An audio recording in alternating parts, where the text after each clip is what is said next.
Cancer सर्वांगीण मार्गदर्शन भाग 24 वैद्य दिलीप गाडगीळ पुणे। तो मैं जिक्र कर रहा था कि ब्रिटिश सरकार ने किस प्रकार से भारतीय शास्त्रों को दबा दिया और उनकी जो शिक्षा पद्धति है वो यहाँ पे लागू की। तो ये करीबन 150 बरस उन्होंने भारत पे राज्य किया और ये हमारे जब सभी साइंसेस है, जो सभी शास्त्र है, भारतीय शास्त्र है, वो सभी परंपराओं से निकल गए। आयुर्वेद के बारे में कहे तो करीबन 100 इतने अभ्यासक्रम आयुर्वेद में प्रचलन में थे और विभिन्न तरीके के थे और उनके आधार पर प्रैक्टिस की जाती थी। बाद में स्वातंत्र्य के बाद पंडित शिव शर्मा करके एक वैद्य ने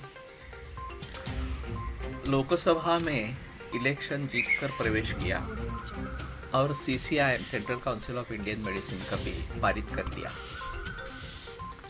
और फिर पूरे भारतवर्ष में एक ही BAMS अभ्यासक्रम लागू हो गया और उसके आगे MD ये अभ्यासक्रम लागू हो गया। लेकिन उस समय उन्होंने समकक्षता प्राप्त करने के लिए जैसा एलोपैथी का सिलेबस है, MBBS का सिलेबस है, उसी प्रकार का, उसी ढांचे का आयुर्वेद का सिलेबस बनाया। तो वहाँ एनाटॉमी फिजियोलॉजी है तो हमारे यहाँ शारीर है वगैरह वगैरह इस प्रकार से।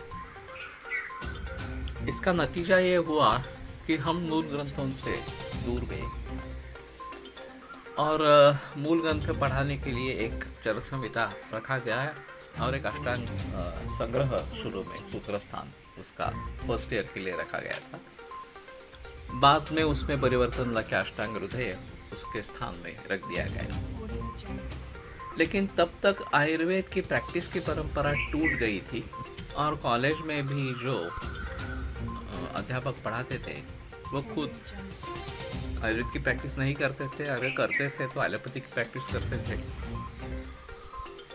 तो इस तरीके से अध्ययन की परंपरा ही टूट गई और फिर BAMS लोग होते थे लेकिन एलोपैथिक प्रैक्टिस करते थे और आज भी वही सिलसिला पूरे भारत भर में ज़्यादा है।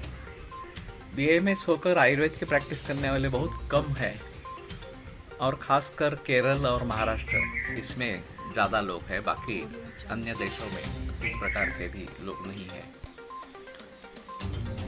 तो कहने का मतलब ये है कि अगर इस प्रकार की परंपरा टूट ही गई तो उसको पुनरुज्जीवित करना एक आवश्यक इस प्रकार की बात थी।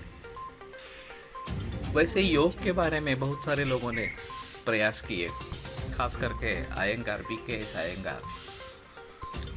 उन्होंने पूरे विश्व भर में योग का प्रचार प्रसार किया। वैसे बिहार स्कूल ऑफ योगा या ये नासिक का योग विद्यापीठ, इन लोगों ने कुछ प्रयास किए और योग विश्व भर में फैल गया और फिर इसीलिए एक अंतर्राष्ट्रीय योग दिन, 190 देश योग को फॉलो करने वाले वगैरह वगैरह। आज का जो माहौल पंतप्रधान मोदी जी ने खड़ा किया है वो योग का प्रचार प्रसार कुछ लोगों ने किया, पूरे विश्व भर में किया। दुर्भाग्य से भारत में ही योग का उतना प्रचार प्रसार नहीं है। लेकिन मैं जहाँ जहाँ विदेश में गया हूँ, ऑस्ट्रेलिया में मेरी शुरुआत साइमन मारक्को करके अयंगार का ही शिष्य उनके द्वारा हुई। जर्मनी में रीटा केलर, ये भी अयंगार की ही स्टूडेंट थी। लंदन में मीरा मेहता, ये भी अयंगार की ही स्टूडेंट रही है। तो जहाँ जहाँ मैं गया हूँ वास्तव में, अमेरिका में या अन्य कई क्षेत्रों में, तो वहाँ योग का प्रचार प्रसार अयंगार गुरुजी के माध्यम से हुआ है। तो उसी प्रकार के कुछ प्रयास आयुर्वेद के बारे में भी होने लगे और विदेशों में आयुर्वेद प्रचलन में आने लगा। फिर भी अभी काफ़ी अंतर हमें जाना है।